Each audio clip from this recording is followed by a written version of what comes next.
ठिकाणी त्या टोलनाक्यावर जे कामगार अत्यंत 302 307 यासारखे गंभीर गुन्हे त्यावरती आहेत आणि एवढ्या मोठ्या प्रमाणात समजा एवढा जमाव होतोय, त्या लोकाला एवढा मारतोय बेसूद, अक्षरशः गुराढोरावानी त्या ठिकाणी पडतात आणि इतका जमाव पाहतोय ते रक्तबंबाळ झाले आहेत, महिला त्या ठिकाणी बेसूद झाल्यात। यामुळं अत्यंत जे प्रकार चालला आहे अत्यंत घाणेरडा आहे। माणसाला माणूस म्हणून जगायला संधी मिळत नाही अशा पद्धतीचं वातावरण चाललं आहे आणि हे जे कोण गुंड आहेत, जे कोण माणसं आहेत त्यांच्यावर कोणाचा वर्धा असतंय की अत्यंत जातीचं नाव घेऊन मारतात। म्हणजे खरं म्हणजे माणुसकीला काळीमा फाटणारी ही गोष्ट आहे आणि आदरणीय SP साहेब यांना विनंती करतो की या प्रकाराचा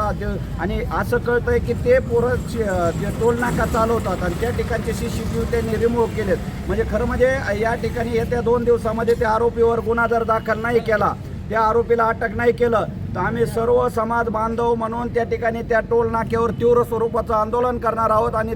टोल नाका बंद करण्याची मागणी शासन आणि प्रशासनाकडे करणार आहोत। म्हणून पोलीस प्रशासन आणि SP साहेबांना विनंती आहे की ते आरोपी कोण असतील ते लवकरात लवकर त्यांना अटक करून त्यांच्यावर 307 302 म्हणजे जीव घेणा हल्ला केलेला आहे अशा पद्धतीची त्यांच्यावर गुन्हे दाखल करावा अशा पद्धतीची आम्ही मागणी करू।